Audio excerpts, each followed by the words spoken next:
Masih,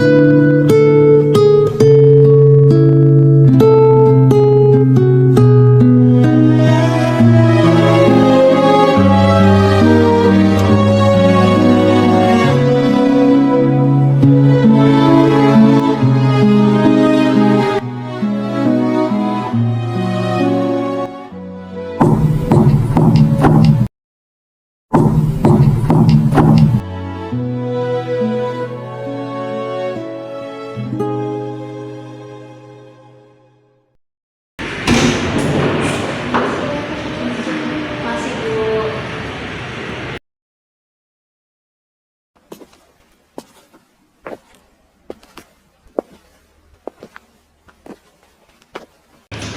Halo, selamat datang. Ini dengan Nabila ya?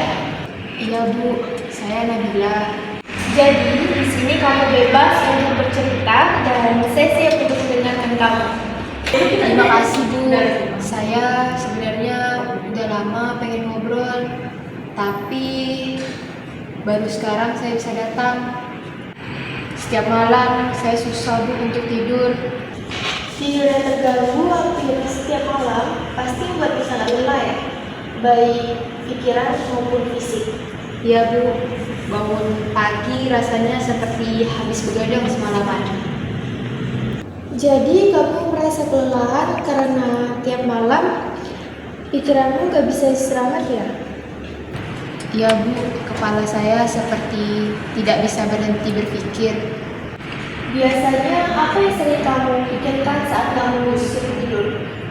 Paling sering soal sekolah, masa depan. Saya juga terlalu banyak berpikir tentang jurusan Bu. Sepertinya selain soal tidur, kamu juga sedang merasa tertekan ya karena urusan pilihan jurusan. Iya Bu, itu yang paling berat. Saya sebenarnya ingin masuk IPS, tapi orang tua saya memaksa saya untuk masuk IPA. Boleh kamu cerita lebih banyak kenapa kamu lebih memilih tentang IPS? Saya suka pelajaran sejarah, sosiologi, dan saya pengen sekali masuk psikologi Bu.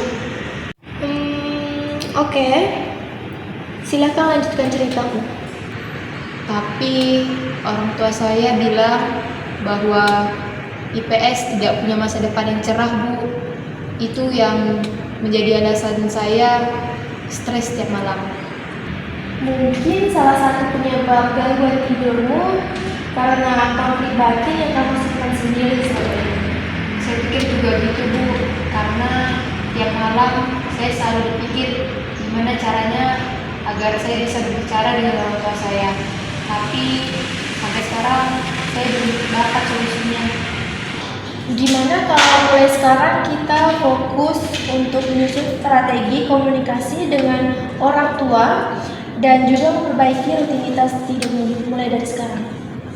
Iya Bu, saya butuh banget bantuan itu. Jadi kita sepakat ada dua hal utama yang perlu dibenahi, pola tidur dan tekanan terkait jurusan kamu. Betul Bu, itu dua-duanya saling berkaitan. Kamu tahu apa yang kamu inginkan, tapi kamu menahan diri karena takut menyakiti orang tua kamu. Benar kan begitu? Iya Bu, saya tidak mau mengecewakan kedua orang tua saya, tapi saya juga tidak mau mengorbankan keinginan saya. Oke, untuk sekarang kita fokus dulu ya ke langkah kecil seperti membuat daftar alasan kenapa IPS cocok buat kamu. Baik Bu, itu akan saya coba kerjakan di rumah. Saya bantu kamu susun daftar itu ya. Nanti kamu bisa presentasikan ke orang tua secara baik-baik. Wah, itu membantu banget Bu, saya jadi punya bayangan. Tujuanmu bukan membantah, tapi menjelaskan bahwa kamu juga sudah memikirkan ini secara matang. Iya Bu, saya cuma pengen didengar. Kita bisa latihan dengan cara kamu menyampaikannya supaya kamu lebih siap. Saya setuju, saya juga ingin latihan agar tidak gugup. Saya bantu juga kasih contoh kalimat yang bisa kamu gunakan saat membuka pembicaraan nanti dengan orang tua kamu. Itu bakal membantu banget Bu, soalnya kadang saya sering bingung harus mulai dari mana. Mulai malam ini, coba kamu meluapkan isi pikiran kamu lewat tulisan agar pikiran kamu itu lebih tenang. Kebetulan saya suka menulis Bu, sepertinya itu akan cocok untuk saya. Coba malam ini kamu hindari HP 1 jam sebelum kamu tidur, karena cahaya dari HP bisa bikin kamu makin susah untuk mengantuk. Wah, saya kebetulan sebelum tidur selalu main HP Bu, mungkin itu juga ya salah satu penyebabnya. Oke, jadi rencana minggu ini kamu hindari HP dan buat daftar alasan memilih IPS. Nanti kita review di minggu depan. Siap Bu, akan saya lakukan itu semua. Hari ini kamu sudah mulai terbuka dan mau ambil langkah. Jadi kita udah punya rencana jelas dan saya cukup bangga sih sama kamu. Terima kasih Bu, sekarang jauh lebih ringan rasanya. Menurutmu bagian mana dari sesi hari ini yang paling membantu? Saat Ibu membantu saya untuk bikin rencana, saya jadi merasa tidak sendirian lagi Bu. Mungkin cukup sampai di sini saja sesi konseling kita pada hari ini. Terima kasih ya, kamu sudah terbuka untuk hari ini. Nanti kita ketemu lagi di minggu depan. Semangat terus ya. Baik Bu, sampai ketemu lagi. Iya.